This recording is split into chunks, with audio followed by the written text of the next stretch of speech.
Hello बच्चों, welcome back. आपका idioms phrases, idioms and phrases अच्छे से हो गया, पढ़ा है आपने अच्छे से। आई होप सो आपका अच्छे से पढ़ा हो, आपको अच्छे से समझा भी हो वो चीज, क्योंकि आज हम ना कुछ सिमिलर टू इडियम और फ्रेजेस करने वाले हैं। आज जो हम सीखने वाले हैं उसका नाम है प्रोवर्ब। अब यहाँ तो एज ए स्पेस है नहीं, तो हम यहाँ लिख देते हैं। आज हम क्या पढ़ने वाले हैं? प्रोवर्ब।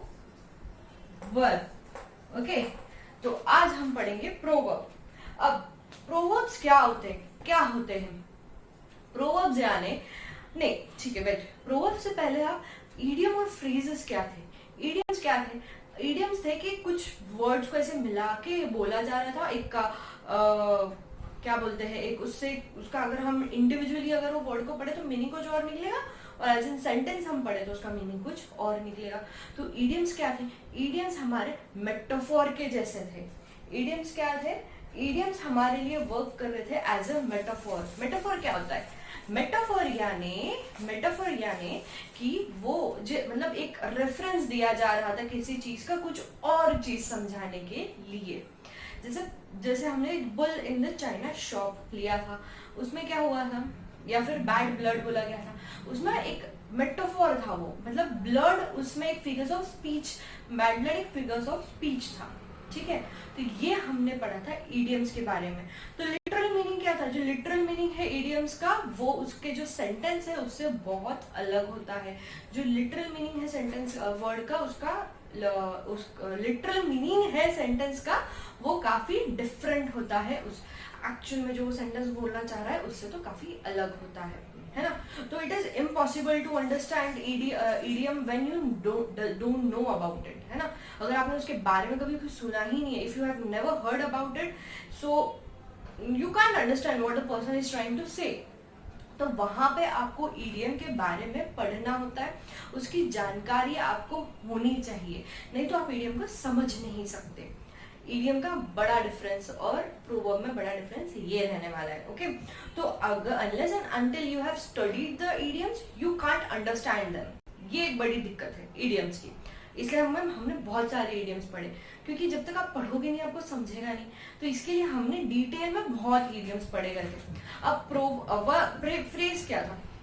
फ्रेज एक पार्ट ऑफ सेंटेंस था जो थोड़ा बहुत मीनिंग निकालता था, ज्यादा नहीं, थोड़ा बहुत। जहाँ इडियम्स का कुछ मीनिंग ही नहीं निकल रहा था, या जो मीनिंग जो एक्चुअल मीनिंग उसका है उससे काफी अलग ही कुछ तो मीनिंग निकल रहा था, तो फ्रेज उसी जगह पे फ्रेज का थोड़ा बहुत हमें मीनिंग समझ में आ रहा था। थोड़ा बहुत हम अंदाजा लगा सकते हैं कि फ्रेज क्या बोलना, ये जो सेंटेंस है ये क्या बोलना चाह रहा है। बट इडियम्स में ऐसा हो पा रहा था क्या?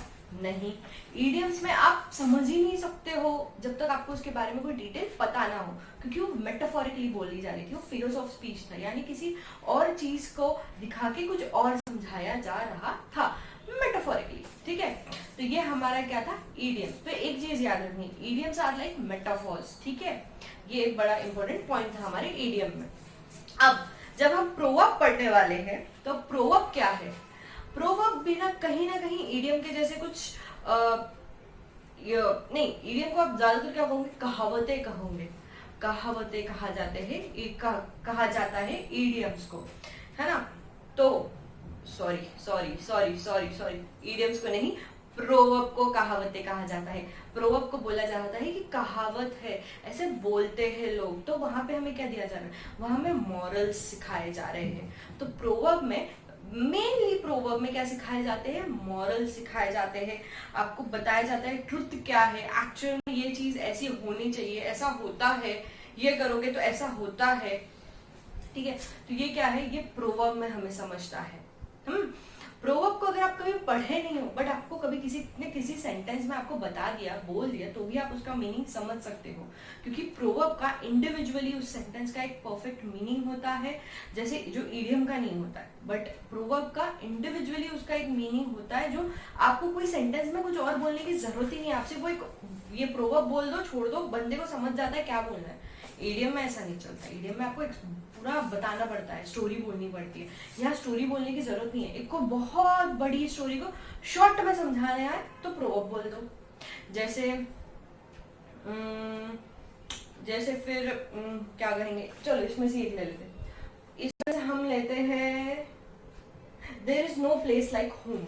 हाँ, अभी आपको बहुत समझाना है लोगों को, समझो, आपको अभी बताना है लोगों को कि देखो मैं ना बहुत घूम फिर के आया हूँ भाई, बहुत थक गया हूँ, घर की बड़ी याद आ रही है, अभी क्या करे, घर में इतना अच्छा लगता है, इतना कंफर्ट फील होता है, बहुत अच्छा लगता है, घर पे रहो तो बड़े खुश होते हो, आराम लगता है, कोई टेंशन ही नहीं लगता है, घर पे जाने के बाद बहुत अच्छा लगता है, अपनापन सा फीलिंग आता है। अब इतना सारा आपको बताना है, उससे बेटर आप यही बोल दो ना कि भाई there is no place like home. मतलब आप क्या बोलोगे, आप बोलोगे I travelled so much but the time I entered my home I felt like there is no place like home.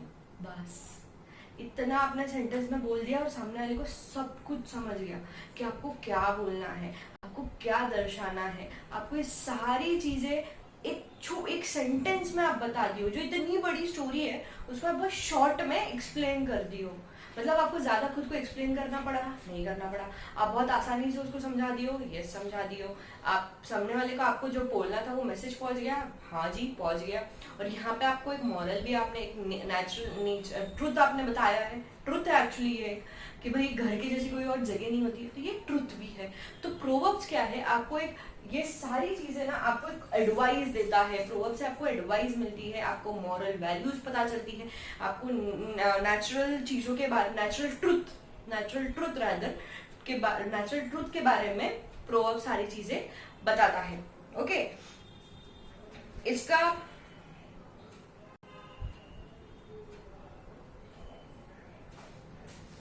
ये प्रोवर्ब भी मेटाफोर के जैसे हो सकते हैं क्या, यस कुछ कुछ हो सकता है, नॉट एवरी बट कुछ कुछ। प्रोवर्ब को बट आप बहुत इजीली समझ सकते हो, उसे आपको ज्यादा दिमाग लगाने की जरूरत नहीं होती, आप एक बार पढ़ लोगे ना आपको अंदाजा आ जाएगा कि सेंटेंस को क्या बोलना है। ओके, और वो प्रोवर्ब्स कहाँ कहाँ से मिले हैं, प्रोवर्ब्स भी लोगों ने बनाए हैं, जैसे बड़े बड़े लोग शेक्सपियर ने बनाए हैं। एंड आप वो टेल्स पढ़ते थे क्या बचपन में, टिंकल्स जैसे आती है, चंदा मामा जैसे आती है, वैसी एक एसोप क्या कहते हैं एसोप टेल्स थी, वो उसमें भी काफी, वो बुक्स में वैसी स्टोरीज में, बच्चों की बुक की स्टोरीज में भी काफी ऐसे मॉरल वैल्यूज दिए जाते हैं। जब लास्ट का सेंटेंस देते थे देखो मॉरल वैल्यूज में, moral of the story is, तो वो जो इज का जो आगे का जो पार्ट है ना वो होते हैं प्रोवर्ब, जहाँ पे पूरी स्टोरी क्या बोलना चाह रही है वो एक लाइन में वो समझा देते हैं।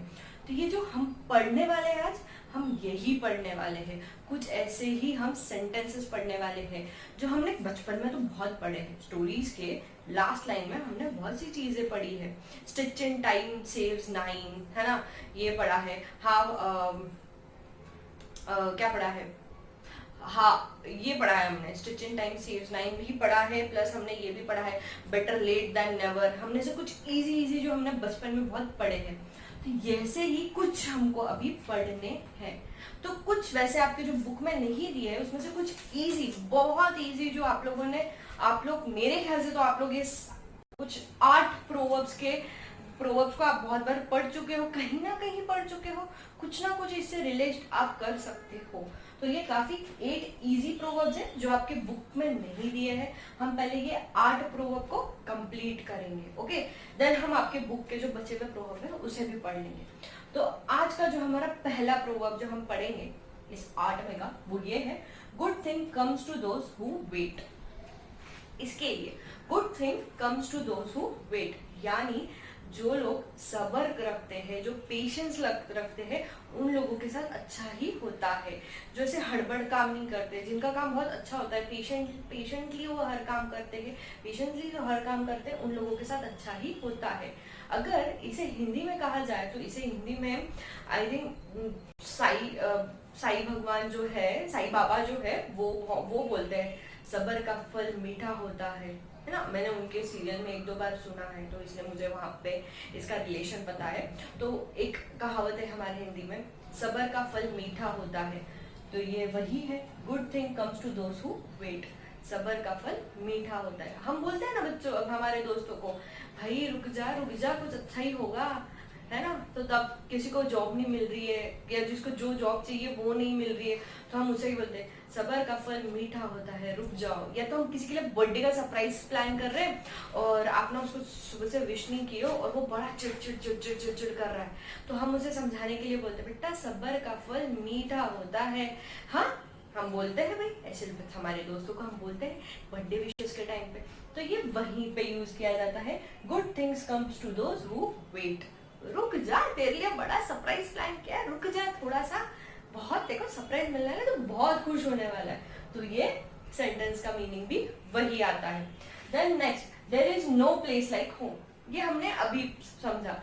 There is no place like home क्या है ये? आप घर के जैसी कोई और जगह हो ही नहीं सकती। घर का जो कंफर्ट है वो हमें कहीं और मिल ही नहीं सकता। घर पे आने के बाद जो सुकून है वो हमें कहीं और मिल ही नहीं सकता। तो there is no place like home. Then second, don't bite the hands that feeds you. आप पढ़ते से ही समझ सकते हो कि क्या बोलना चाह रहा है। Don't bite the hands that feeds you, यानी भैया जो इंसान तुमको जॉब दिया है या जो इंसान तुम्हें खाना दे रहा है उसके साथ कभी गलत काम नहीं करना चाहिए, उसके साथ कभी चीट नहीं करना चाहिए। तो don't bite the hand that feeds you. हम हिंदी में कहते हैं जिस थाली में खाते हो उसी थाली में छेद कर रहे हो, हमारे यहाँ का नमक खाया और हमें ही धोखा दिया, ऐसी कुछ है ना वो कहावत। दो कहावतें हैं, जिस थाली में खाया उसी थाली में छेद किया, वही ये है don't bite the hands that feeds you. बस ये बता रहे, आपको रोक रहा है और आप बोल रहे हो तुमने ऐसा काम कर दिया, जिस थाली में खाया उसी में छेद किया। मतलब भाई जा खा रहे हो, जो तुमको खाना दे रहा है, जो तुम्हारा ध्यान रख रहा है, जो तुम्हें अच्छी लाइफ देने की कोशिश कर रहा है, तुम उसी के साथ गलत कर रहे हो। तो भाई don't bite the hands that feeds you. जो तुम्हें जॉब दिया है, जो तुम्हारा ध्यान रख रहा है, जो तुम्हें खाना दे रहा है, उन लोगों के साथ कभी गलत नहीं करना चाहिए। तो ये क्या आपको मॉरल वैल्यू दे रहा है? यही दे रहा है, don't bite the hands that feeds you. Then next, all good things comes to an end. Moral value ये भैया वैल्यू दे रही है हमें, ट्रुथ बता रही है ये हमें, लाइफ का सच है कि हर अच्छी चीज एक बार खत्म होती है। लाइफ क्या है? वो एक व्हाइट एंड ब्लैक नहीं है, व्हाइट लाइफ इज ग्रे, कभी खुश कभी गम, कभी खुशी कभी गम, है ना। लाइफ कैसी है? वैसी ही है, कभी बहुत खुशी होगी और कभी बहुत दुख होगा। तो सॉरो भी बहुत टाइम तक नहीं रहेगा, this phase will also pass, and खुशी भी है तो this phase will also pass. तो क्या होता है भैया, ये यही बोल रहा है आपका प्रोवर्ब कि all good things comes to an end. हर अच्छी चीज कभी ना कभी खत्म होती है और थोड़ी बुरी चीज आएगी। अगर कभी बुरा नहीं होगा तो हमें अच्छी चीज का मजा ही नहीं आएगा। तो हमेशा इसलिए अच्छा होना भी थोड़ा डायबिटीज जैसा हो जाता है ना। हमेशा स्वीट खाओगे तो डायबिटीज हो जाएगी। थोड़ा सा तीखा तो खाना ही होगा ताकि आपको डायबिटीज ना हो। उसी के लिए थोड़ा सा दुख तो सहन करना ही होगा ताकि आप खुशी को और अच्छे से एंजॉय कर पाओ। तो इसीलिए all good things comes to an end. हर अच्छी चीज एक ना एक बार खत्म होती है। जैसे हमारी क्लासेस, आप जैसे ही CS पास AET पास कर जाओगे, आपके एग्जाम आ जाएगी, वैसे ही हमारी ये क्लास तो तभी खत्म हो जाएगी। तो हमारा जो अच्छा है, हमारे साथ अभी जो अच्छी चीज हो रही है यानी हमारी क्लासेस, ये भी एक ना एक दिन खत्म होनी ही है ना। तो दैट इज दैट कि all good things comes to an end. Then next, one man's trash is another man's treasure. One man's trash is another man's treasure. जो एक के लिए कूड़ा कचरा है वो एक के लिए भाई साहब, उसको तो उसमें बहुत बहुत खुशी हो रही है, उसको बहुत अच्छी अच्छी चीजें दिख रही है। जैसे हमारे घर की रद्दी हमारे लिए रद्दी है, लेकिन वो रद्दी वाले के लिए, जो रद्दी वाले भैया होते हैं उनके लिए तो क्या होता है, उनके लिए तो इनकम का पार्ट है, वो तो बड़े खुश हो जाते हैं हमारी रद्दी देख के।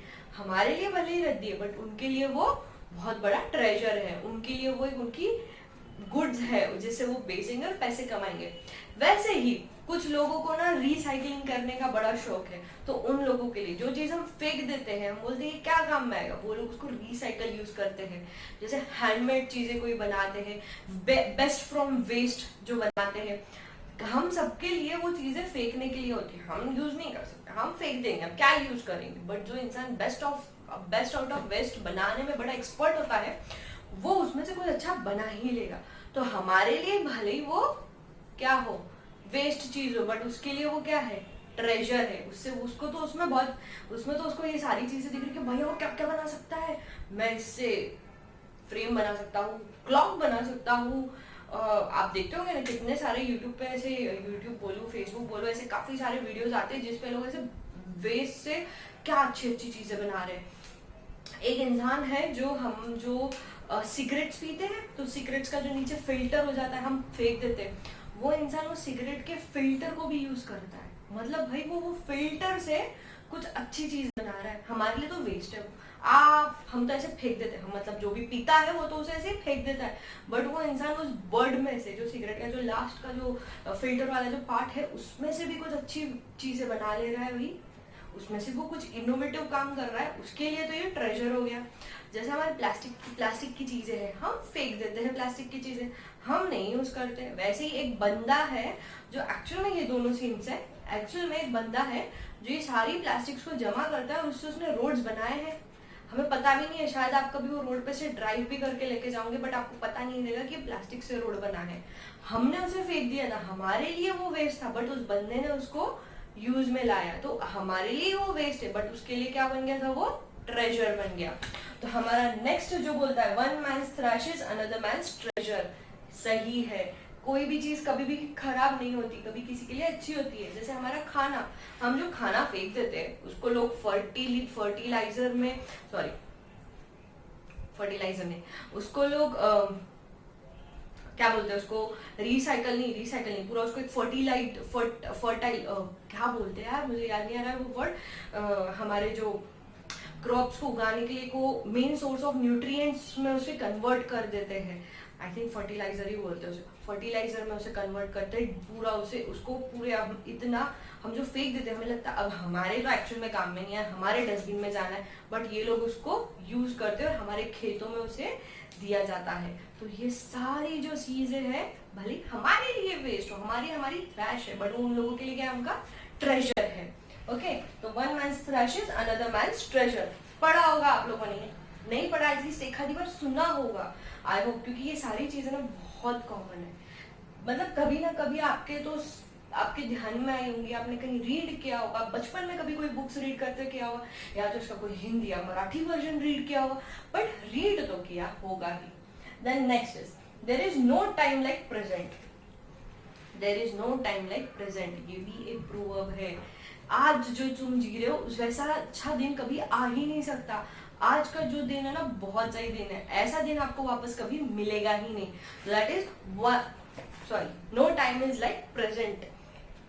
अभी आप कभी बैठते हो, जैसे अभी बहुत लोग ऐसे, जैसे हम तो बोलते भाई हाँ वो क्या ही दिन थे यार, हम जब तक हम स्कूल में जाते थे बड़े मजे आते थे। आप लोग भी सोचते होंगे स्कूल में जाते थे बड़े मजे आते थे, टेंशन ही नहीं होता था, मस्त स्कूल की पढ़ाई करो, यूनिट टेस्ट पे यूनिट टेस्ट दो, टर्म्स दो, खत्म करो, पास हो जाओ, आगे बढ़ जाओ, मजा आता था, गेम्स खेलते थे, सब करते थे। अभी वैसा कॉलेज में वो मजा नहीं है ना, कॉलेज में भी अपना एक मजा है, बट स्कूल वाला अपना ही एक अलग मजा रहता है। और अब जब तक लास्ट आपकी लाइफ के जब आप बड़े हो जाओगे, शादी हो जाएगी, आपके बच्चे हो जाओगे, तब भी आप ना स्कूल डेज को ही सबसे ज्यादा याद करोगे, ट्रस्ट मी, सबसे ज्यादा आप स्कूल डेज को याद करोगे कि क्या स्कूल के दिन थे, जिनके बहुत अच्छे गए वो लोग तो याद करेंगे। तो there is no time like present, मतलब आज में जी लो।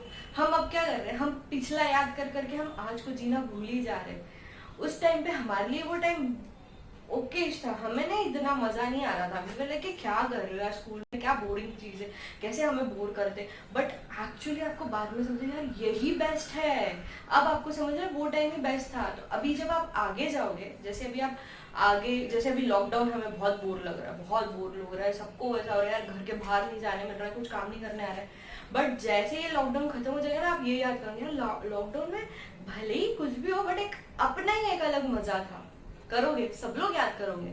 तो इसलिए ऐसे बोला जाता है there is no time like present, present में जी लो ना, पास्ट का मत सोचो ना फ्यूचर का मत सोचो, आज जो है ना उसमें जियो, you will be the most happiest person on the earth. भले ही कोई दिक्कत भी आ जाए तो भी प्रेजेंट में ही रहो, ये तो जानी है। जैसे हमने अभी पढ़ा, अच्छा कुछ होना है तो वो तो जाना ही है, all good thing comes to an end, वैसे ही all bad things will also come to an end, eventually it will come to an end।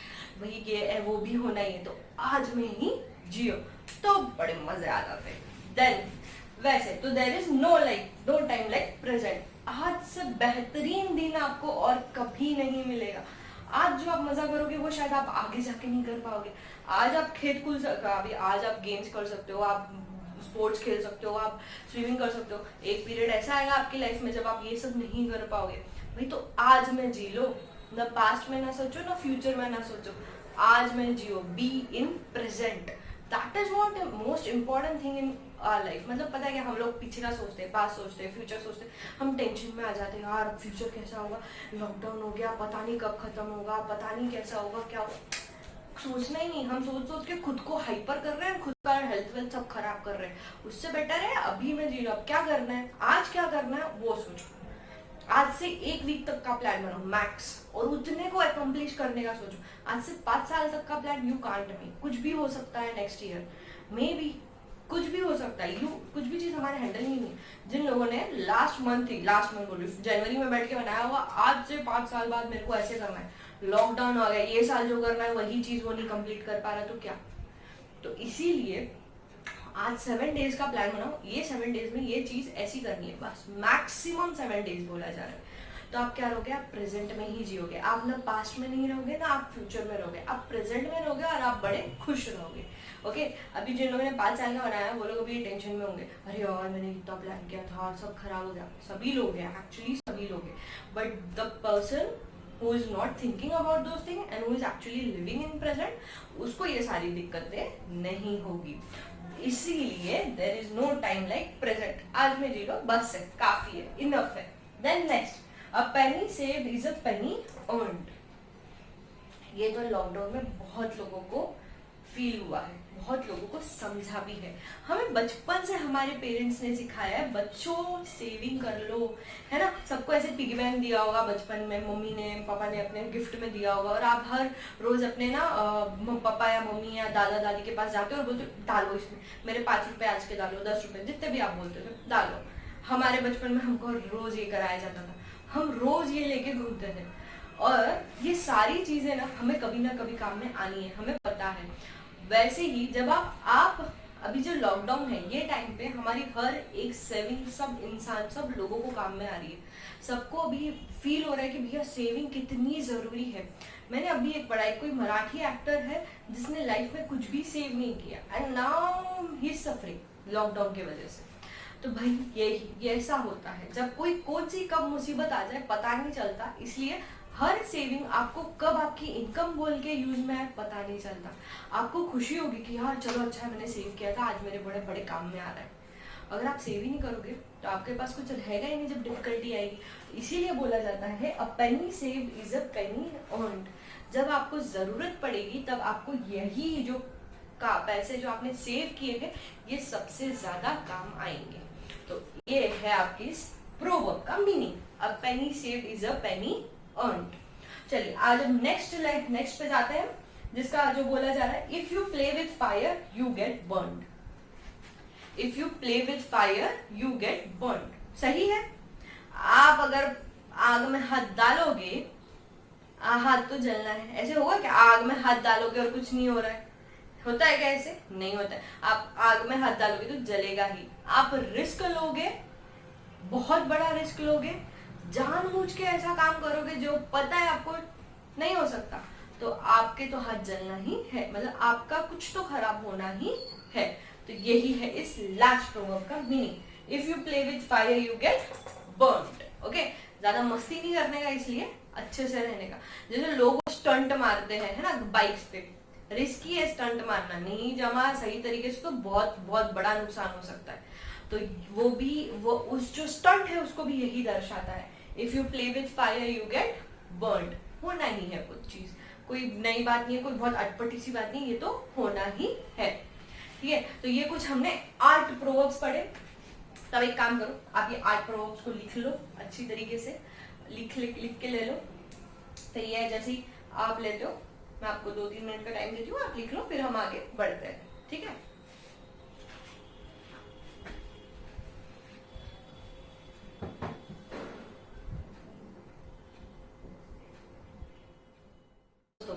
लिख लिया आपने वो 8। अभी जो मैंने 8 आपको प्रोवर्ब्स पढ़ा है, आसान लगे आपको ना?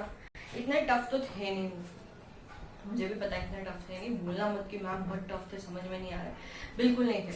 आप पढ़ के ही समझ सकते हो कि वो क्या बोलना चाह रहे हैं, है ना। अब वैसे ही अब आपके बुक में क्या हम थोड़े करेंगे, देखो आपके बुक में ना टोटल 35 दिए हैं प्रोवर्ब्स, बस 35 प्रोवर्ब्स है, और ये 8, उतने भी कर लो फिलहाल के लिए काफी है, अभी के लिए तो आप इतने कंप्लीट कर लो।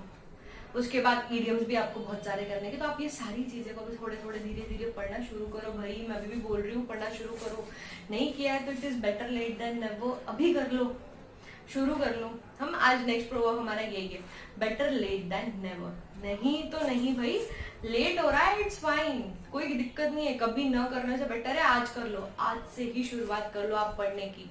तो वही बोलता है आपका बेटर लेट देन नेवर, कभी न करने से बेटर है कि आज कर लो, है ना। देन जो आपका नेक्स्ट प्रोवर्ब है, आपका जो नेक्स्ट प्रोवर्ब है वो है hope springs eternal in the human breast. मतलब क्या हुआ, मतलब ऐसा हुआ इसका कि होप जो है ना हम लोगों में बहुत, ह्यूमन बींग्स में ना होप एक ऐसी चीज है जो उन्हें कुछ भी करा सकती है। तो अब होप ऐसा है, आपको कोई भी रीजन मिल जाएगा एक कुछ उम्मीद रखने के लिए। तो यही बोलता है hope springs eternal in human breast, मतलब आप कभी होप लूज कर ही नहीं सकते। ह्यूमंस में एक नेचुरल इंस्टिंक्ट होता है, अगर आप भली फेस पे ना बता रहे हो बट मनी मन आपको लगता है कि हाँ ऐसा हो जाएगा, शायद हो जाएगा, उम्मीद तो रहती ही है। तो ह्यूमन बींग्स में क्या है, people will always find a reason for a hope, या रीजन फॉर होप बेटर, तो कोई ना कोई रीजन मिलेगा ही एक उम्मीद रखने के लिए। और आप यही सोचोगे कुछ तो अच्छा ही होने वाला है। मोस्टली आप ना होप जो होती है ना वो किसी अच्छे के लिए होती है, कुछ खराब होगा ये होप करते हो क्या आप लोग, नहीं, कुछ अच्छा होगा हम लोग यही होप करते हैं।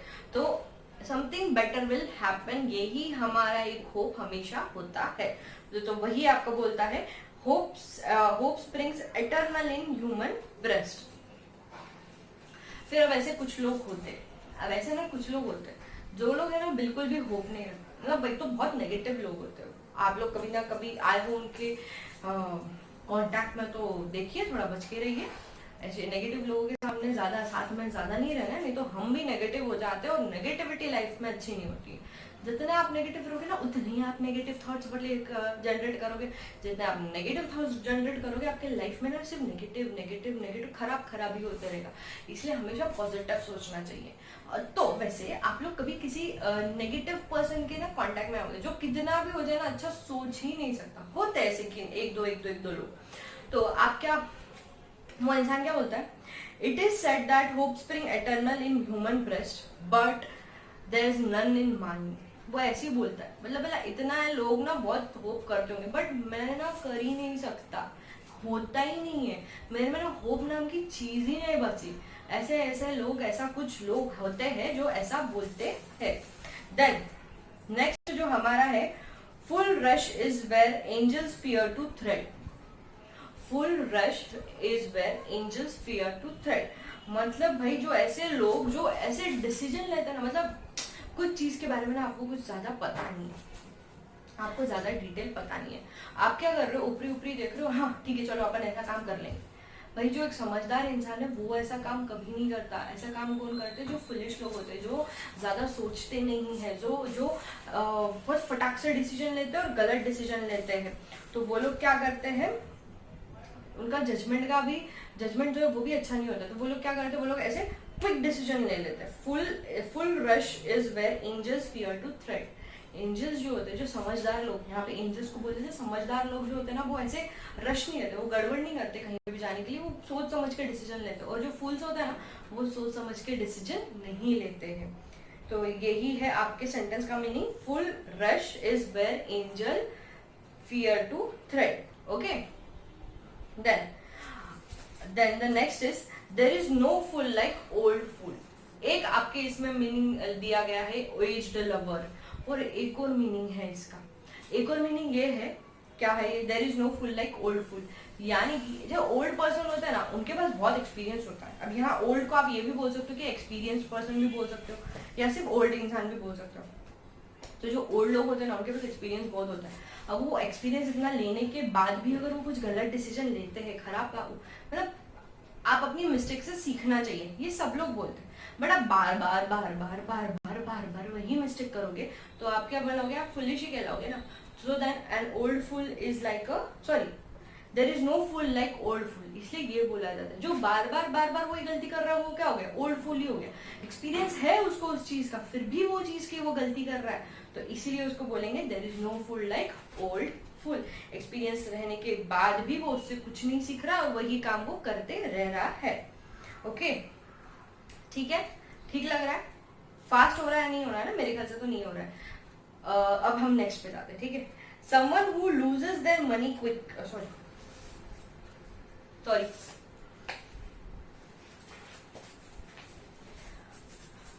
okay, so next, now a fool and his money are not parted, a fool and his money are soon parted, sorry मैंने क्या रीड कर दिया, a fool and his money are soon parted, यानी एक इंसान ऐसा है ना जो पगली तरीके से पगलाया गया है, मतलब भैया वो उसको ना पैसे खर्च करने का ना अक्ल ही नहीं है, दिमाग ही नहीं है। क्या आया, उसके पास पैसा आया, उसने खर्च कर दिया, वो और पैसा साथ में रह ही नहीं सकते, उसके हाथ में पैसा टिकता ही नहीं है, फटाफट फटाफट फटाफट खर्च करते रहता है। जैसे किसी को जैकपॉट लग गया, बहुत अच्छा खासा जैकपॉट लग गया, वो क्या गया कसिनो में गया और वहां पे वापस से और यार इस बार जैकपॉट लगा, एक और बार हार्ड ट्राई कर दो, क्या पता लॉटरी फिर से लग जाए। यही पैसा उसने पूरा उधर उड़ा के आ गया और कुछ काम में नहीं था, या फिर वो पैसे लिए उसने और पूरा उड़ा दिया यहाँ वहां फालतू चीजों में जिसमें कोई प्लेजर नहीं मिलता है, बस दे दी उड़ा दिया। जो लाइफ में हमने सारी चीजें नहीं कर रहे ना, वो सारी चीज करके उसने वो पैसे उड़ा दिए, तो क्या उसी इंसान को तब बोला जाएगा a fool and his money are soon parted.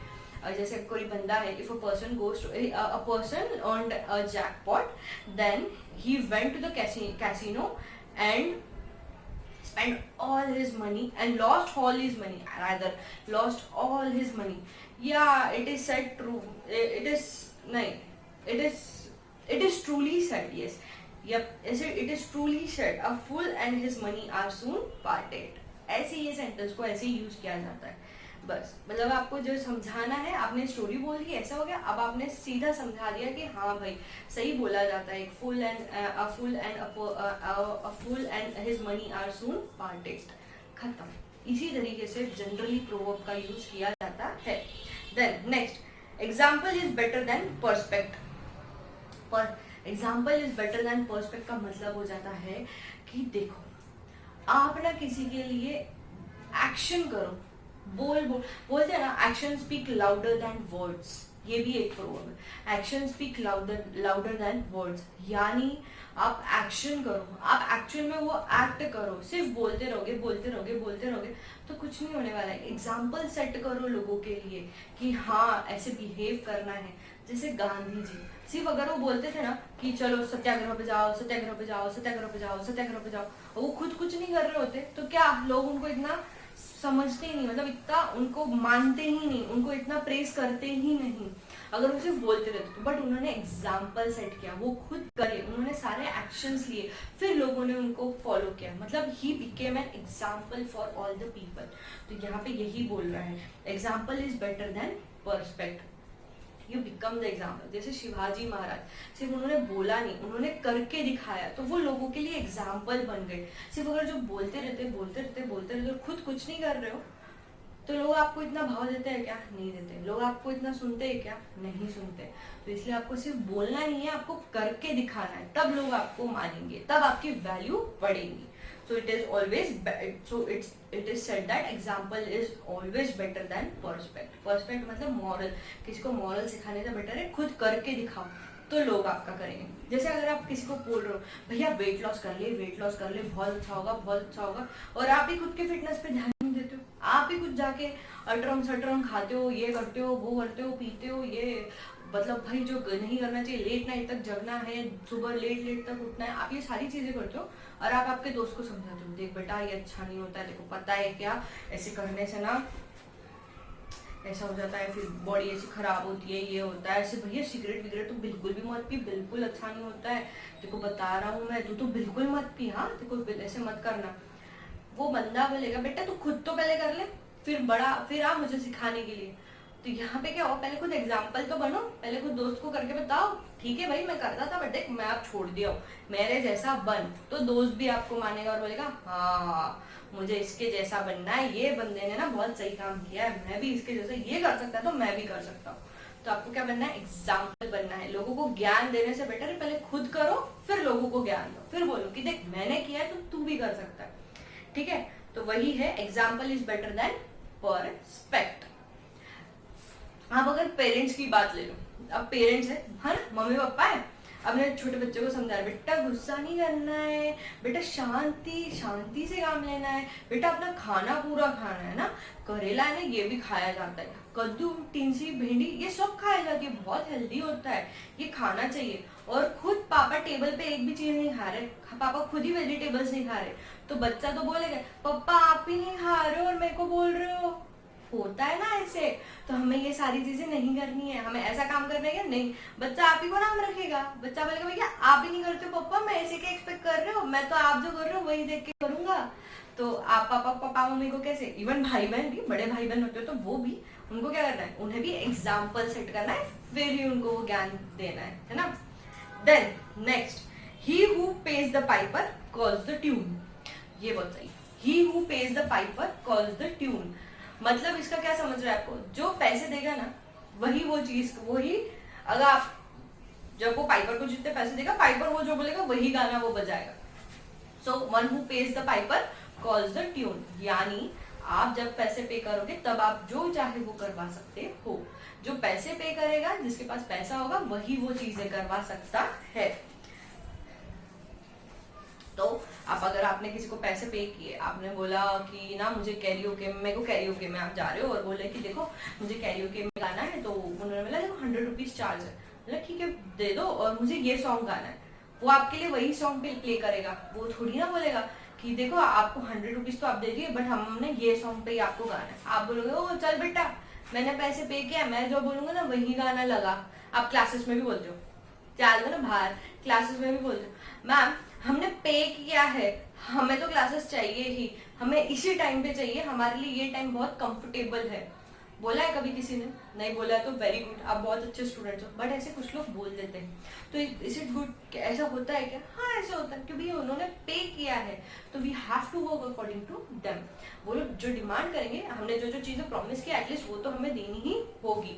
तो वैसे ही जब आप कैरियोके में जाते हो तो जो आप खाने के लिए जो आप ऑर्डर करोगे तो आप बोलोगे, वो बोलेगा कि देखो ये हमारा मेन्यू है, अब आपको इसमें से जो चाहिए वो मंगा लो। आपने मंगाया, वो बोला इतना इतना पैसा लगेगा, और वो बोलता है कि नहीं नहीं देखो आप इतना पैसा दे रहे हो बट हम ना ये आपको सर्व करेंगे। आप बोलेंगे ओ भाऊ थांबा थांबा, मैंने पे किया है तो जो मैं बोलूंगा ना मुझे वही लाके देना, कुछ और लाके मत देना।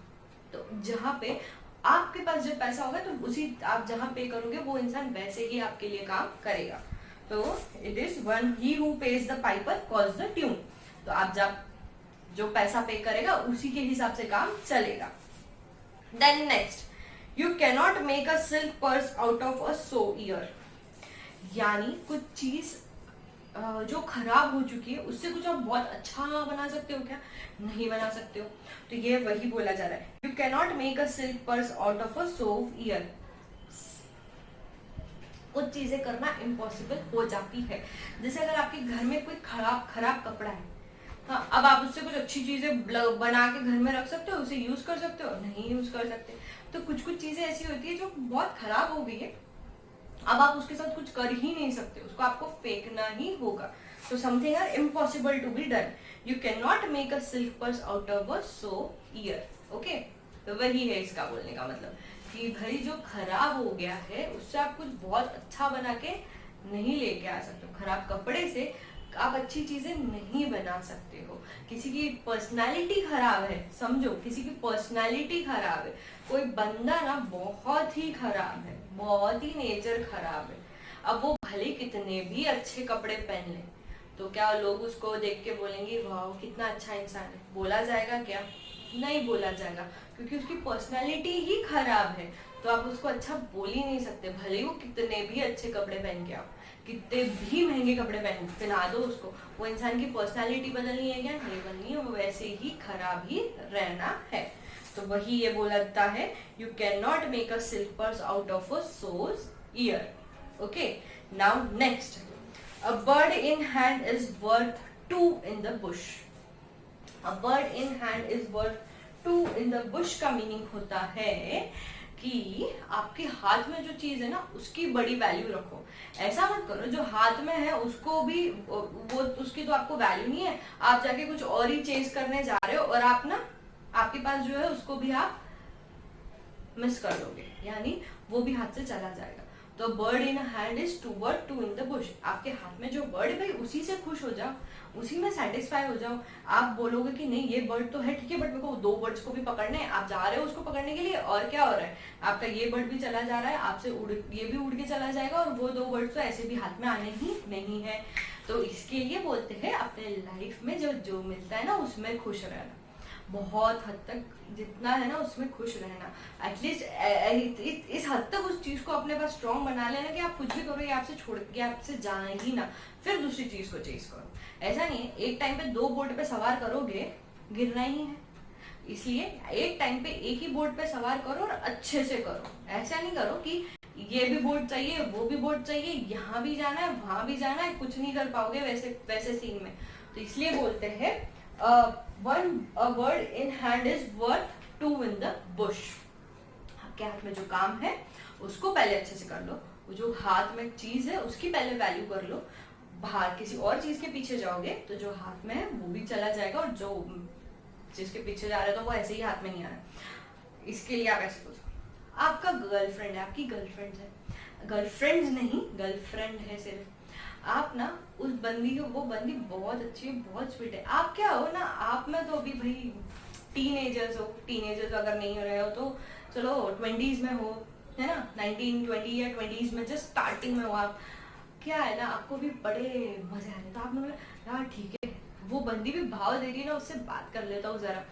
पकड़े गए, आपकी गर्लफ्रेंड ने पकड़ लिया ना, वो बंदी भी नहीं मिली जो आपकी अच्छी खासी गर्लफ्रेंड थी, मतलब अच्छी थी, जो बंदी बहुत अच्छी थी जिसका नेचर बहुत अच्छा था वो भी चली. तो क्या मिला, ना आपको वो बंदी मिली ना ये भी नहीं मिली. तो भाई जो बंदी है उसके साथ ट्रूथफुल रह लो, दूसरे के पीछे जाना नहीं है. तो इसीलिए बोलते हैं अ bird in hand is worth 2 in the bush. ये सेम एप्लीकेबल होता है बॉयज गर्ल्स के लिए भी. भाई एक बंदा है ना बॉयफ्रेंड है ना उसी से अच्छे से ले लो, किसी और कोई और बंदा भाव दे रहा है तो उसको भाव देने की जरूरत नहीं है.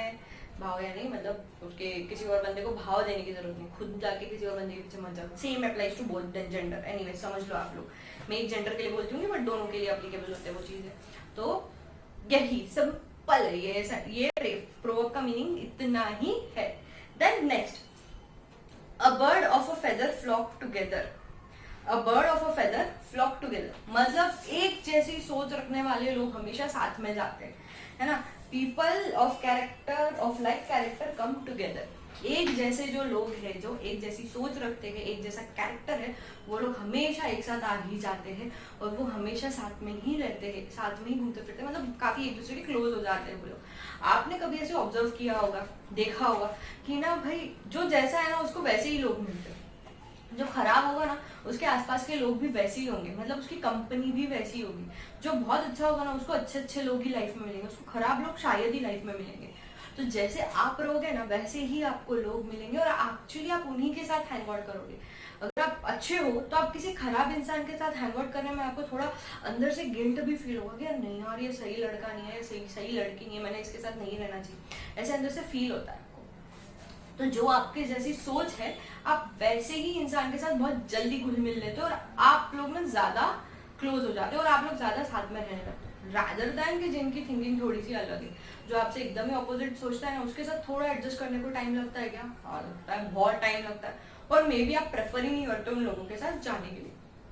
आप देखोगे तो ऐसा होता है, आप जैसे रहते हो ना आपको वैसे ही लोग लाइफ में मिलते हैं. Okay, then next, a little knowledge is a dangerous thing. सही बोला गया, a little knowledge is a dangerous thing.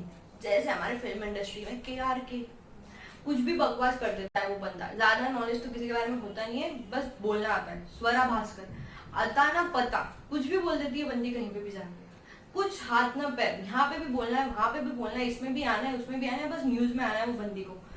तो ये जो लोग हैं इनके पास इतना सा नॉलेज है, बट भाई बात तो इतनी बड़ी बड़ी कर लेते। So is it a dangerous thing? या it is a dangerous thing, because वो अभी वो लोग भूल, उनको कुछ समझता ही नहीं है। मतलब दे आर लाइक कि भाई हम ग्रेट है, उनको बस ऐसे ही लगता है, भले ही उनको कुछ नहीं आता, बट दे फील कि they are great. So it is a dangerous thing, yes it is a dangerous thing. इसलिए उनको इतने बैकलैशेस भी मिलते हैं, because they don't have much knowledge about it, still वो उसके अंदर जाके उनको बोलना ही है। सो यही है, a little knowledge is a dangerous thing. Then next, one man's meat is another man's poison.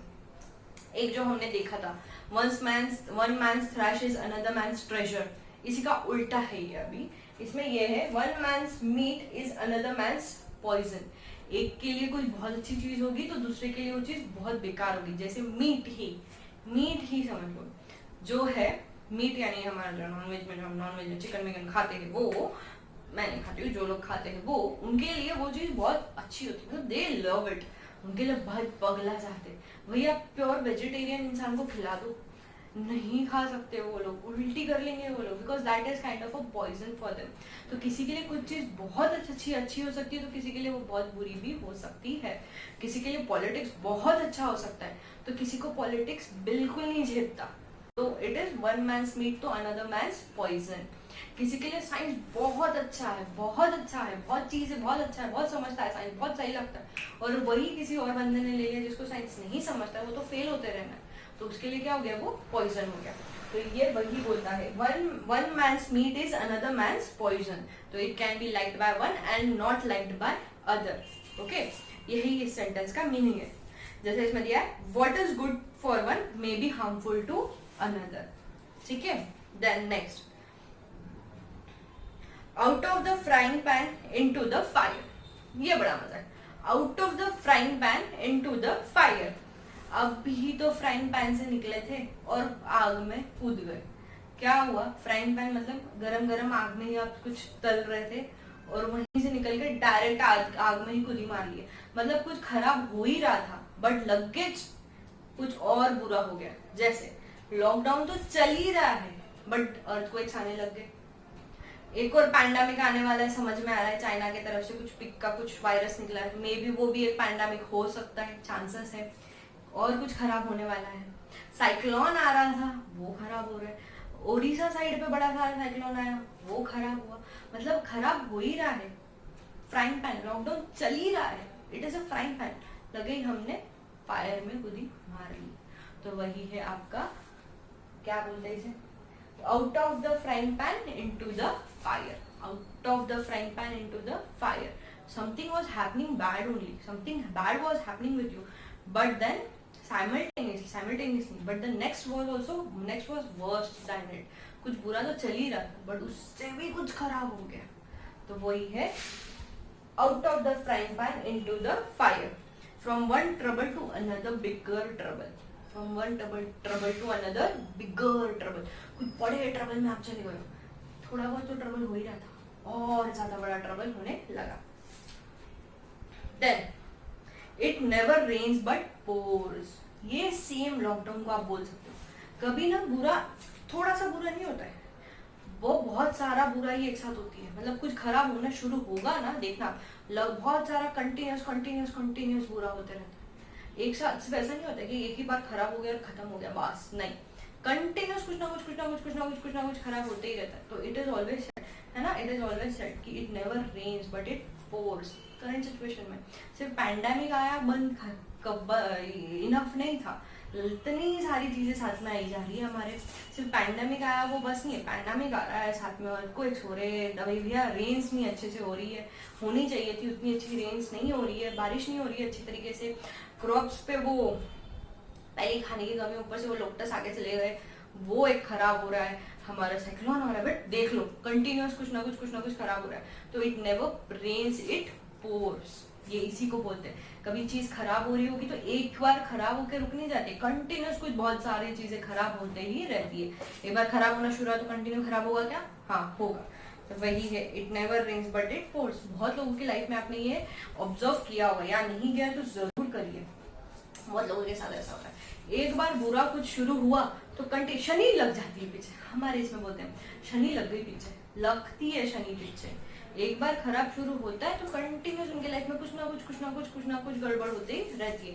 एक चीज खराब से निकले नहीं कि दूसरी शुरू हो जाती, फिर तीसरी शुरू हो जाती, फिर चौथी शुरू हो जाती। तो ऊपर और नीचे के जो दो प्रोवर्ब्स है उसका ऑलमोस्ट मीनिंग सेम था क्या? यस सेम था, ऑलमोस्ट सेम था, not exactly same. Then next, the last straw breaks the camel's back. The last straw breaks the camel back मतलब क्या हो गया? आपके लाइफ में ना कंटिन्यूअसली बुरा चल ही रहता, फिर भी आप बहुत स्ट्रांग थे कि ठीक है हम इसे डील कर लेंगे। फिर लगे ऐसी एक चीज हुई कि आप पूरे टूट गए, मतलब अब आप में ना हो भी नहीं बची कि मैं कुछ कर सकता हूँ यार, लाइक नहीं हो पाएगा यार, मैं जब से कोशिश कर रहा हूँ सब खराब ही होते जा रहा, अब नहीं अच्छा होना है मेरे लाइफ में कुछ। तो यही है वो, the last straw breaks the camel's back. जैसे कि कम समझो कभी एक वीक आपके लाइफ में ऐसा था जब कुछ खराब ही हो रहा था, सब वीक शुरू होते से खराब चल रहा था। फिर क्या हुआ? आपकी जो सबसे जिगरी चीज थी यानी आपकी बाइक, उस पर कुछ गड़बड़ हो गई और वो बाइक खराब हो गई, या मे बी वो बाइक का थोड़ा एक्सीडेंट हो गया, कहीं जाके लग गई, समझो ऐसा कुछ हुआ। तो बस यही एक चीज बाकी थी और आप एकदम रो पड़े ना, लाइक नहीं अब नहीं सहन हो रहा, अब बस करो। ये एक चीज थी मेरी, इतनी प्यारी मेरी चीज थी और ये भी मेरे हाथ से जा रही है, नहीं अब बस हो गया, अब नहीं। तो that was the last straw to break the camel's back, मतलब आपकी गाड़ी का टूटना या गाड़ी का खराब होना was the last straw to break you, यानी ताकि आप रो दो या आपको बहुत फील बुरा हो। तो in a series of bad thing happenings, a last thing which happens is much worse कि you break out, ठीक है, यही है। या फिर ऐसे इसमें जो दिया, a smallest addition to already heavy task or burden makes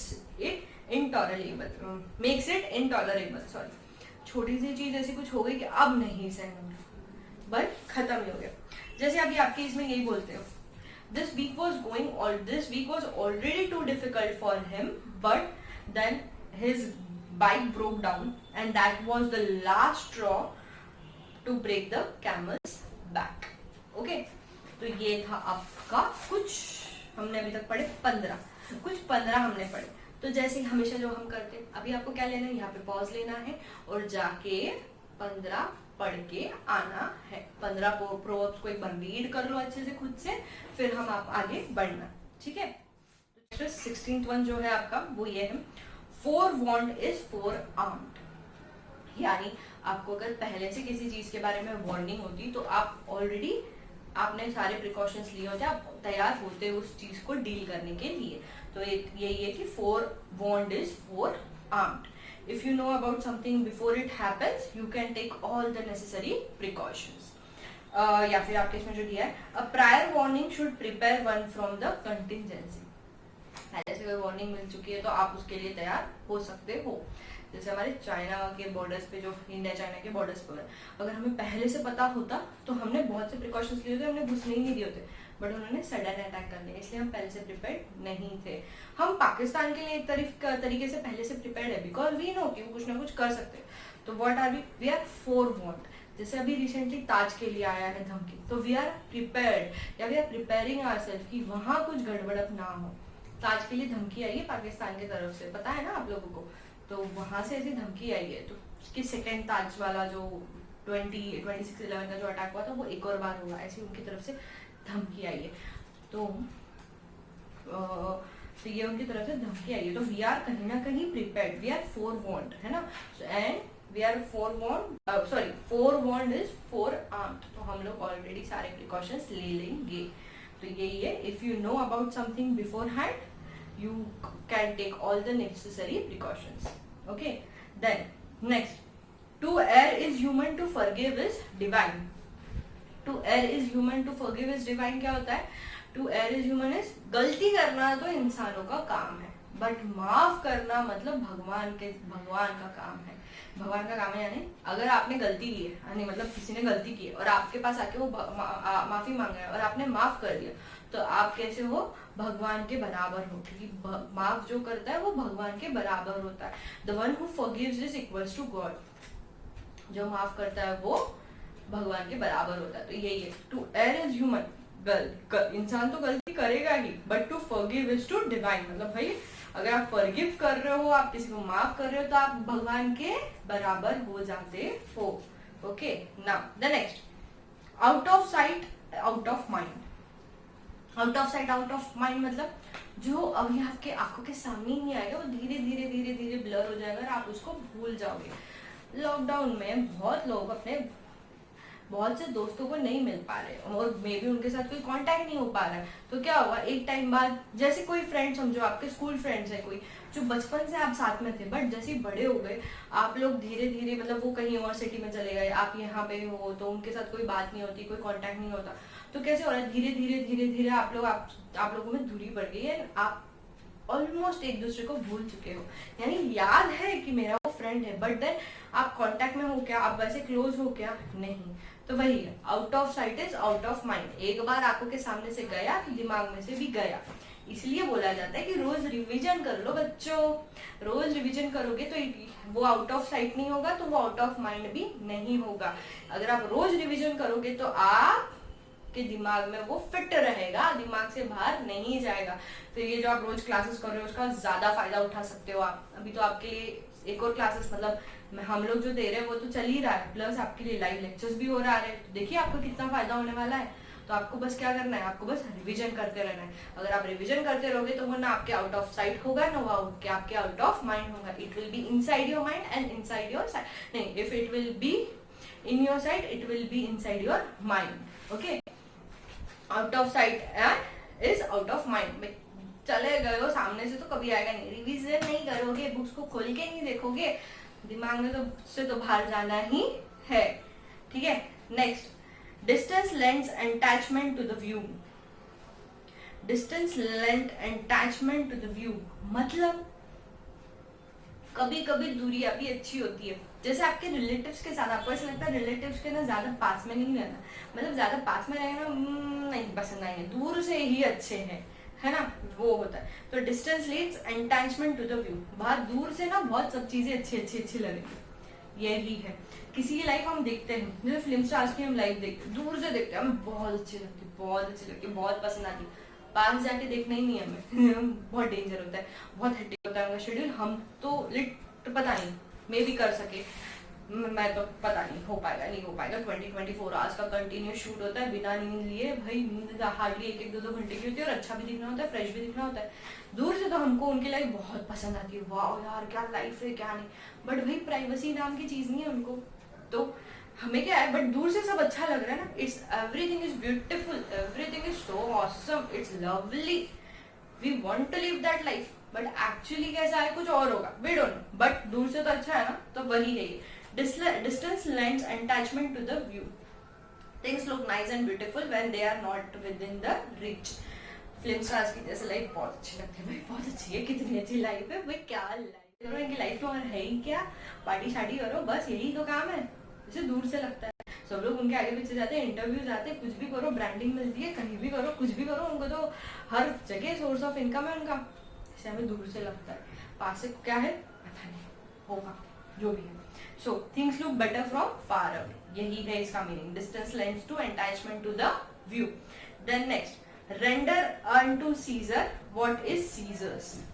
ये एक बाइबल का कोट है, प्रोवर्ब्स बाइबल से भी लिए गए, ये काफी प्रोवर्ब्स बाइबल से भी, और ये वन ऑफ द प्रोवर्ब है जो बाइबल से लिया गया है। तो उसका क्या है ये, render unto Caesar's what is Caesar's, मतलब इसमें बोला जा रहा है बी रिवेंजफुल, यानी जो सीजर का है उसको उसका वापस कर दो।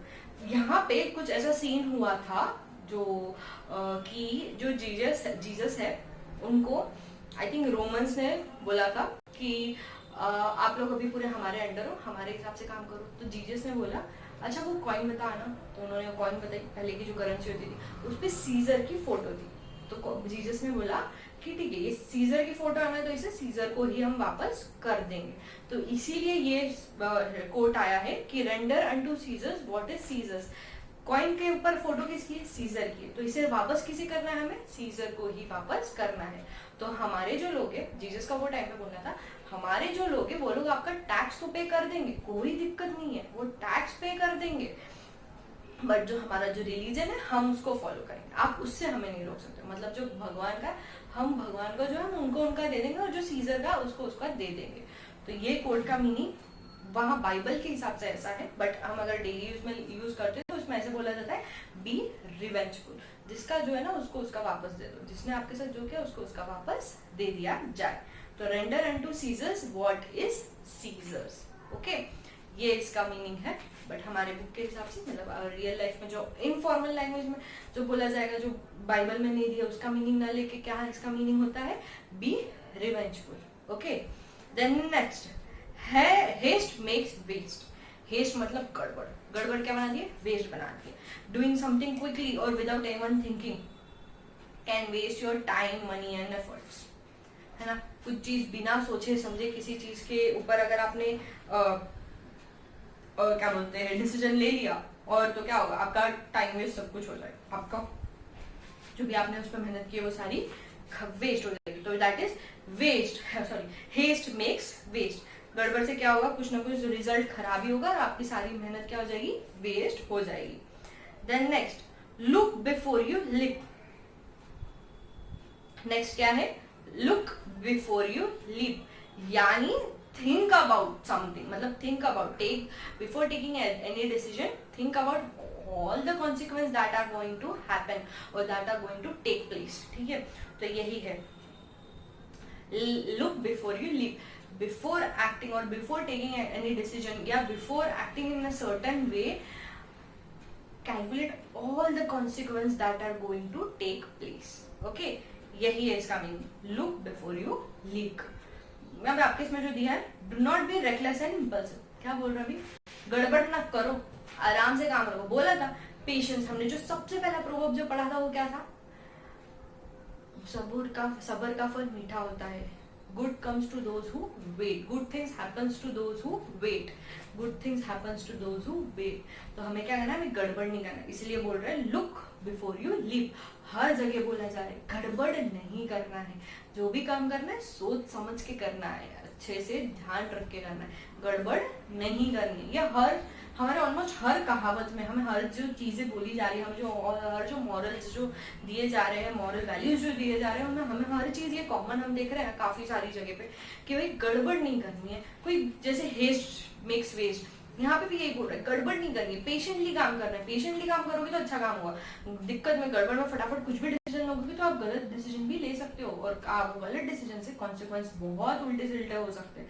तो इसीलिए बोल रहे हो look before you leave. Then next make hay when the sun shines. Make hay when the sun shines मतलब अपॉर्चुनिटी अगर है तो उस पर काम कर लो। अपॉर्चुनिटी मिल रही है उसे ग्रैब कर लो, छोड़ना नहीं है। अपॉर्चुनिटी मिल रही है तो ग्रैब करना है, छोड़ना बिल्कुल भी नहीं है। तो ये वही बोल रहा है, make hay while the sun shine, to make full use of your opportunity, to make full use of the given opportunity. जैसे अभी आप लोगों को अपॉर्चुनिटी मिली है, आपकी अभी एग्जाम हो रही होती नेक्स्ट जुलाई में, है ना, आपको कितना बड़ा एडवांटेज मिला है, अगस्त में एग्जाम कर दी है, अपॉर्चुनिटी ही है आपके लिए। तो इसे आपको छोड़ना नहीं है, इसको पूरा यूज करना है और आपको रैंक लेके आना है। तो यही है make hay while the sun shine. As now your exams have been postponed, make hay out of the sunshine. Make hay while the sun shine. Make hay while the sun shine मतलब क्या बोल रही हूँ मैं आपको, सिर्फ इतना बोल रही हूँ, ये अपॉर्चुनिटी मिल रही है, इसका फुल यूज लो, फुल जोरों शोरों से पढ़ाई करो और रैंक लेकर आओ, है ना। बस यही है, इतना ही मुझे बोलना है। कहीं ना कहीं बीच बीच में से ड्रॉप करते रहना चाहिए, याद दिलाते रहना चाहिए कि आपको रैंक लेके आना है ना।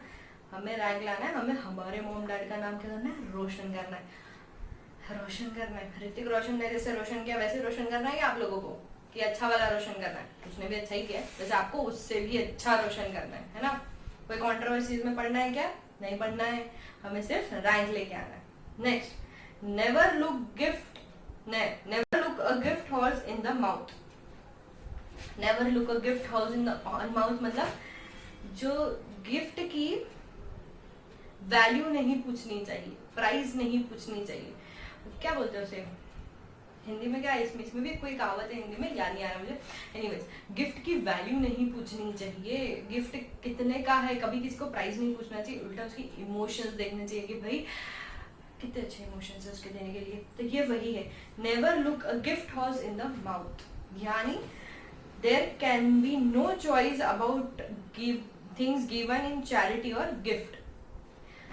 चैरिटी में भी अगर आप कुछ दे रहे हो तो चैरिटी वाले ये नहीं पूछ सकते कि भाई यही क्यों दिया, इतना ही क्यों दिया, दिया ना इनफ है, यही चीज में आपको खुश रहना चाहिए। तो don't ask question on the don't ask the question of the value of the gift, don't ask the question of value of the gift. Gift की कभी वैल्यू नहीं पूछनी चाहिए, है ना, यही है उसका meaning. Next, beggars can't be choosers. Beggars can't be choosers, यानी अगर जैसे आप किसी को कुछ दे रहे हो, अगर आपके पास कुछ नहीं है और आपके पास ऐसी सिचुएशन है कि अभी आपके पास इसके अलावा कोई और रास्ता है ही नहीं, तो आपके पास चॉइस ही नहीं है। अभी आपके पास चॉइस ही नहीं है तो जो है आपको वो एक्सेप्ट कर लेना ही चाहिए। जैसे कि मेरी ना काफ़ी विश है कि मेरा खुद का एक फ्लैट हो, मतलब अलग से सेपरेट रूम मिले, ये मिले वो मिले, बट अभी इतनी ज़्यादा खर्चा करने का ना अभी है नहीं, सेंस ही नहीं बनता है। तो भले ही मेरी कितनी भी विश हो, बट अभी मेरे पास कोई चॉइस है क्या, नहीं है। तो लाइक मैं ऐसे बोल सकती हूँ, I wish to have a separate space of mind, but I guess I have no other option left rather than to share my space. It is said, beggars, क्या बोलते हैं, beggars are cannot be the choosers. बस वही, आपके पास जो मिल रहा है ना उस चीज में खुश रहिए। आपके पास ऑप्शन नहीं है तो आप दूसरी चीज एक्सप्लोर नहीं कर सकते, तो जो चीज है उसी में आपको बेस्ट करना है। Next, near the church father from the God, मतलब जितनी ज्यादा आपके पास अपॉर्चुनिटीज रहेगी ना उतना ज्यादा आप कम प्रोडक्टिव रहेंगे, कम प्रोडक्टिव हो गया। जितनी ज्यादा अपॉर्चुनिटीज उतने कम प्रोडक्टिव, जितनी ज्यादा अपॉर्चुनिटीज उतने कम प्रोडक्टिव। इसलिए इंडियंस इतने ज्यादा प्रोडक्टिव है क्योंकि हमारे पास ना बहुत कम अपॉर्चुनिटीज है जॉब मिलने की, और जैसे किसी को जॉब मिल जाती है ना वो उसे छोड़ता नहीं, एकदम दिल लगा के काम करते हैं बहुत लोग। जो चाहिए ना वो एकदम दिल लगा के करते हैं, क्योंकि हमारे मॉम डैड हमें हर चीज जो मांगे वो देते हैं क्या, नहीं देते। वो लोग अब हम पे रिस्ट्रिक्शन लगाते कि बेटा कुछ ये करोगे ना तभी ये मिलेगा।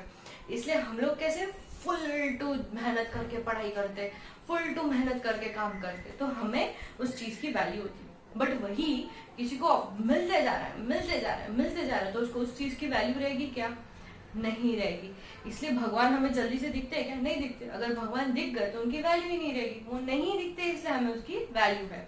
तो वही है ये, the more opportunity you get the less benefit you get from them, the less you are benefited from them। जितनी ज्यादा आपके पास अपॉर्चुनिटीज रहेगी उतनी कम आपको उसका बेनिफिट मिलेगा।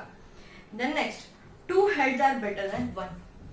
two heads are better than one मतलब ये क्या, दो सर बेटर देन वन। एक इंसान को दो सर होने चाहिए क्या, नहीं। इसका मतलब ये है दो लोग मिलकर अगर काम कर रहे हो तो एक से भले दो लोग होते हैं, एक से भले दो बोलते हैं ना, तो एक से भले दो लोग होते। आपका कोई एक्सपेरिमेंट चल रहा है, आपको कुछ पता होगा, आपके फ्रेंड को कोई पता होगा, आप दोनों मिलके अगर काम करोगे तो आपका वो जो एक्सपेरिमेंट है सक्सेसफुल होने के चांसेस बढ़ जाते हैं।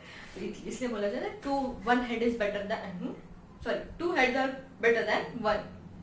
ओके, वैसे जैसे आप पढ़ाई करते हो, अकेले पढ़ाई करते हो तो कभी बोर हो जाते हैं, नींद आ जाते हैं। किसी किसी की अकेली पढ़ाई होती है, बहुत अच्छा है, किसी की नहीं होती, तो उन लोगों को तो दो लोग रखते हैं मिनिमम, वो एक अपने फ्रेंड के साथ बैठ के पढ़ते ताकि उनकी पढ़ाई और अच्छे से हो, उनका डिस्कशन हो जाता है। वो लोग उसमें इसको कोई पॉइंट नहीं आ रहा है तो उसका दोस्त समझा देता है, दोस्त को कोई पॉइंट नहीं आ रहा है तो ये समझा देते, तो इस तरीके से करके क्या उनकी पढ़ाई बहुत अच्छे से होती है। हाँ, बहुत अच्छे से हो जाती है, इसलिए बोला जाता है two heads are better than one. Then next, none but the braver deserves the fair। मतलब क्या हुआ इसका मतलब, जो करेजियस इंसान है, जिसने करेज लिया, जिसने काम किया, जिसने मेहनत की, उसको जो फ्रूट्स है मिलने चाहिए। सक्सेस क्या उसी के पास जानी चाहिए, किसी और के पास जानी चाहिए क्या, नहीं जानी चाहिए। जो जिसने मेहनत की है that person deserves to be successful. जिसने मेहनत नहीं की है वो those person deserves to be successful क्या, नहीं। तो ये जो आपका प्रोवर्ब है सिंपल है, इतना ही बोल रहा है, none but the brave deserves the fair, simple है ना। Next, all is well that ends well. सब भला, अगर अंत भला तो सब भला। All is well that ends well, अंत भला तो सब भला। अगर शुरुआत भले ही अच्छी ना हुई हो, अगर एंड अच्छा हो रहा है तो सब सही हो जाता है। सिंपल है, बहुत सुना है हमने ये चीज। तो ये सेंटेंस का, ये प्रोवर्ब का मीनिंग भी इतना ही है। Then next, to rob Peter to pay Paul। To rob Peter to pay Paul. मतलब एक ऐसे बोल सकते हो इसको, मीनिंग इसका, एक का डेप्थ, आपने किसी से पैसे लिए, उसका उधार चुकाने के लिए आप किसी और से पैसे ले रहे हो। मतलब एक का डेप्थ चुकाने के लिए आप किसी और से डेप्थ ले रहे हो, डेप्थ। ओके, किसी और से डेप्थ ले रहे हो, क्रेडिटर एंड डेटर वाला डेप्थ। ओके, वो वाला, मतलब आप किसी और के पैसे चुकाने के लिए किसी और से पैसे ले रहे हो, यानी to harm a person but to benefit the other, to harm a person to benefit the other, ये उसका मीनिंग होता है। किसी और को बेनिफिट देने के लिए, किसी और का अच्छा करने के लिए आप किसी और का बुरा कर रहे हो, तो वो हो जाता है to rob Peter to pay Paul. Then next, Rome was not built in a day. Rome was not built in a day, ये हमने बहुत बार सुना है, बहुत बार ये हमने बचपन से सुना है, तो बहुत कॉमन है। क्या कुछ भी चीज, अच्छी चीज बनने के लिए एक दिन में बनती है? नहीं, उसको टाइम लगता है, उसको बहुत मेहनत लगती है। तो Rome was not built in a day, मतलब क्या हुआ भैया, things take time to complete and to mature. किसी चीज को बनने के लिए टाइम लगता है, एक दिन में काम होने जैसी चीजें होती, एक दिन में होने जैसी चीजें होती है क्या? नहीं होती है, यही है। Then next, one swallow does not make a summer. One swallow does not make a summer, मतलब कि अगर कुछ एक अच्छी चीज हो रही है लाइफ में, तो इसका मतलब ये नहीं कि सारी बुरी चीजें खत्म हो गई, नहीं। एक अच्छी चीज हो रही है, गुड, बट अब कुछ बुरा हो सकता है क्या? यस, हो सकता है। वन गुड और positive event does not mean that everything is all right. सब चीजें सही है ऐसा है क्या? नहीं। एक अच्छी चीज हो रही है, फाइन, अच्छी, जैसे अभी कोरोना का इफेक्ट कम हो रहा है, अगर हो नहीं रहा है, अगर कभी समझो फ्यूचर में हो जाए तो सिर्फ कम हो रहा है, खत्म हो रहा है क्या? नहीं। मतलब कुछ अच्छा हुआ है बट एंड हुआ है क्या? नहीं हुआ है। तो यही बोलता है ये चीज, one swallow does not make a summer. ठीक है। Then next, you can not have the cake and eat it too. You can not have the cake and eat it too, यानी कि केक है, यानी इसका मतलब ऐसा होता है कि आप एट टाइम बहुत ये नहीं कर सकते, क्या बोलते हैं, केक है आपका, आपने उसको खा लिया, हाँ, तो अभी आपके पास केक रहेगा क्या? नहीं रहेगा। वही है, एक सेंटेंस में आपको समझा देती हूँ इसको, एक ही सेंटेंस में समझाती हूँ। देखिए, जो worked hard to buy his fancy house, he worked hard, नहीं, जॉय बॉट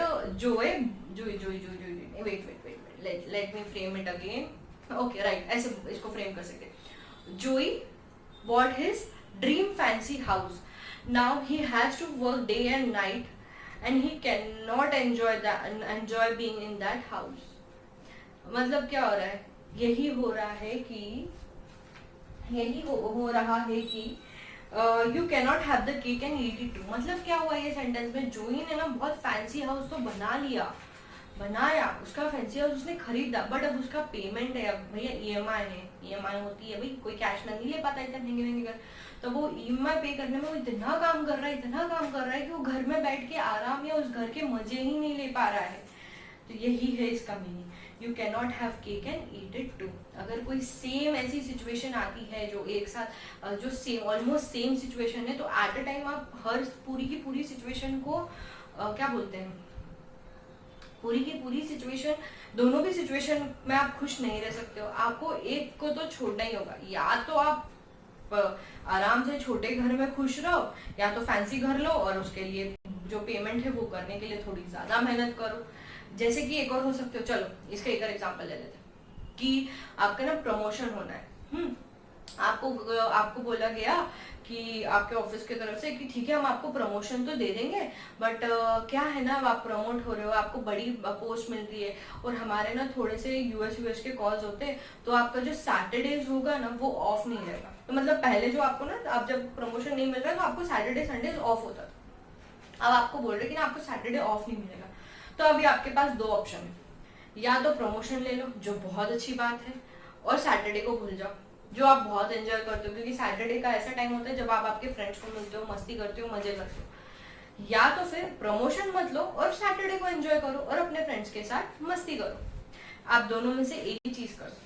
तो ये यही बोलता है कि यू कैन नॉट हैव क्या बोलते हैं, you can not have the cake and eat it too, मतलब आपके पास हाथ में केक भी है, ऐसा नहीं हो सकता कि आपने केक खा लिया फिर भी आपके हाथ में केक है, ऐसे नहीं हो सकता। ऐसी कभी कभी सिचुएशन आती है। तो जैसे कि प्रमोशन वाली सिचुएशन हमने पढ़ी कि सुनी कि भाई आपके पास ऑप्शन है, आपको हम प्रमोशन दे रहे हैं बट ना आपको सैटरडे भी काम करना होगा ना, आप अभी बड़े पोस्ट पे जा रहे हो तो थोड़ी रिस्पॉन्सिबिलिटी, बट आपको सैटरडे काम करना होगा, बस सिर्फ संडे हॉलीडे रहेगी, बट आपको पेमेंट बहुत अच्छी दे रहे हैं तो आप वो टेंशन मत लो। फिर आपके पास एक ऑप्शन है कि ठीक है प्रमोशन बोल दो कि मुझे प्रमोशन नहीं चाहिए, जो सैलरी में उसी में काम करूंगा, बस मुझे मेरा सैटरडे संडे नहीं मुझसे चाहिए। दोनों में से आप एक ही कर सकते हो। तो यही बोलता है ये प्रोवर्ब। आप दोनों चीज कर सकते हो क्या एट अ टाइम? नहीं कर सकते हो। तो यही बोलता है ये proverb, you can not have the cake and eat it too. Then the next, every man for himself and God for all of us.